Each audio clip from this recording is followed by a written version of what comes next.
and Ekta Kapoor are in conversation, and they are discussing how women will lead India's growth mission. A very important topic. Let's listen in. Far better because it's something that comes naturally, and my men have to cultivate the understanding of a female mind. But in films, it's a male narrative mostly. So we have to cultivate the art of knowing how men think. Unfortunately, these are very, very big demarcations, and we constantly break it because we're making films for women now, and there's also television for men. So, yes and no. So there is no special skill. There's special skill in life, which I would say the art of multitasking. I think I take my 3-year-old to school, from school to office, and I am usually at times playing with him while giving a narration. So I think that's a skill women naturally develop, multitasking. But very interesting thing. As a follow-up, I want to ask you, since you brought up the issue of, the male gaze and how the films largely function through the male gaze, how did you cut through that? How did you manage to crack that formula? And I think we can safely say you have, given your success. How did you do it? Because I think I don't look at life or content with a male or a female gaze, but if I'm making a story which is about men, I channelize the inner alpha man in me and play it out. I mean, I think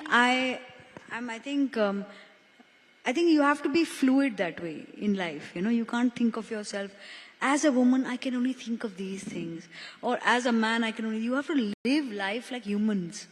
And you sometimes celebrate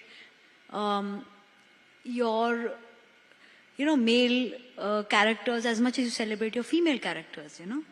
So you live out your various aspects with various characters.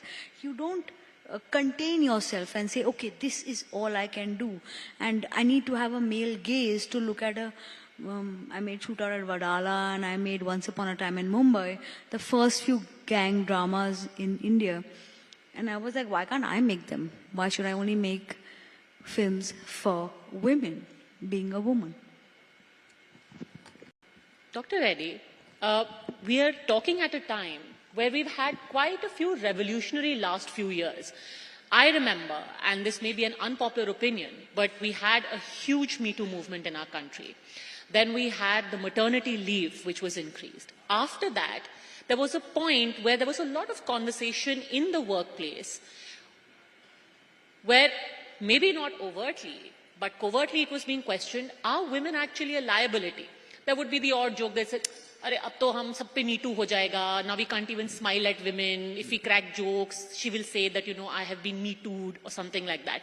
How do you get beyond that and still drive the growth model for the future?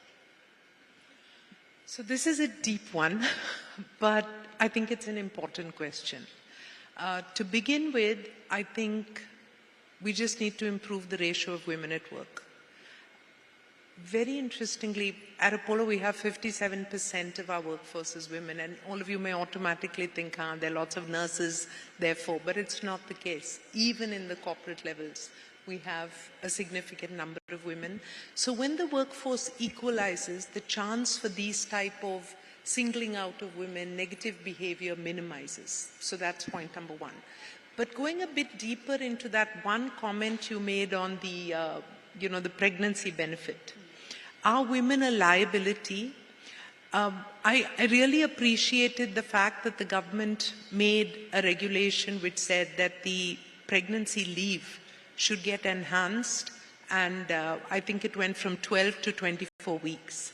And that was a good thing, because this is society recognizing that women have this tremendous responsibility as they bring a child in, and they should not be disadvantaged. But when reality hit, the fact is that future employers look at future employees and say, she's 25, she's going to have a baby. At that time, I have to pay for 6 weeks of her not being here. What I would now like is to propose that it's 12 weeks of women's getting the paid leave and another 12 weeks of optional for men or women.